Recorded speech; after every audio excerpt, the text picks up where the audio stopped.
তেলের দাম পুনরায় কমলে আবার এই একই প্রক্রিয়ায় ভাড়া কমবে। আমরা এটাকে সমন্বয় করতে চেয়েছি মাত্র, ভাড়া বৃদ্ধির সাথে ভাবে আমরা এটা দেখতে চাচ্ছি না। সমন্বয় করে একটা দাবিও আছে, যেহেতু জ্বালানির দাম বেড়েছে, তেলের দাম বেড়েছে, সেটা বিবেচনায় নিয়ে আমরা এই নিয়ে তৃতীয়বার দীর্ঘ সময় মিটিং হয়েছে। পরিবহন মালিক যারা আছেন এবং পরিবহন ব্যবসার সাথে যারা জড়িত আছেন তারা ভাড়াটা সমন্বয় করবার জন্য তাদের দাবি উপস্থাপন করলে আমাদের সাথে সেই বিষয় নিয়ে তাদের পর্যাপ্ত আলোচনা হয়েছে।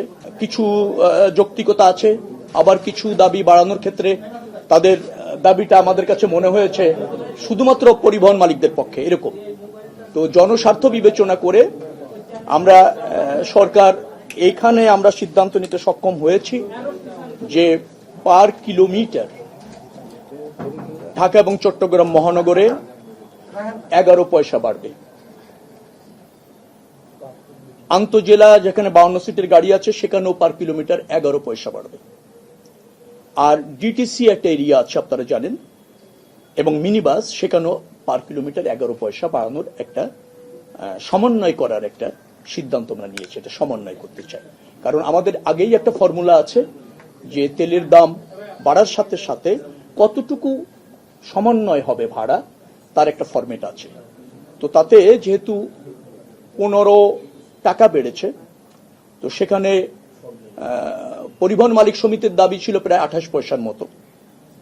তারা সেখানে ডলারের দাম বাড়ার ফলে তাদের যে পার্টসগুলি ইম্পোর্ট করতে হয়, বাস ইম্পোর্ট করতে হয়, সেখানে আগের চেয়ে অনেক বেশি ইনভেস্ট হচ্ছে, ব্যয় বাড়ছে, মেইনটেন্স ব্যয় বাড়ছে, সেটাও তারা এখানে যুক্ত করতে চেয়েছে।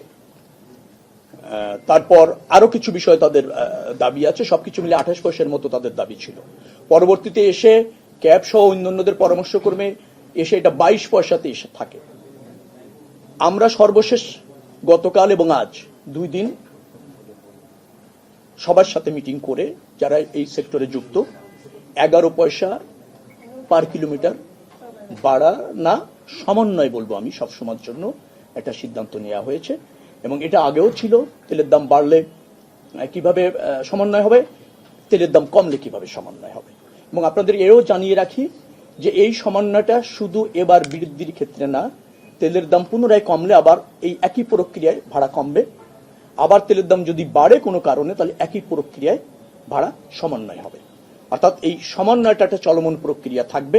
এর জন্য নতুন করে আর মিটিং করে সিদ্ধান্ত নেওয়ার প্রয়োজন হবে না বিধায় আমরা মনে করেছি তেলের দাম বাড়া কমানোর সাথে সমন্বয়টা কি হবে, একটা প্রজ্ঞাপন জারি করে বিআরটিএ ওই ফর্মুলা অনুসারে ভাড়া নির্ধারণ করে দেবে। ঢাকা চট্টগ্রাম মহানগর সিটি কর্পোরেশন এরিয়ায় এখন মনে হয় 2 টাকা 42 পয়সা আছে পার কিলোমিটার, সেটা 11 পয়সা যুক্ত হয়ে 2.53 টাকা আপনার হবে, তাতে 4.45% বাড়ছে। আবার যদি আন্তজেলা যান 2 টাকা 12 পয়সা আছে, সেখানে আবার 11 পয়সা যুক্ত হবে। আবার ডিটিসি এরিয়া যেটা আছে সেখানে 2 টাকা 32 পয়সা আছে পার কিলোমিটার এই মুহূর্তে ভাড়া, সেটা 11 পয়সা যুক্ত হয়ে 2 টাকা 43 পয়সা হবে, যেটা 4.74% বাড়বে।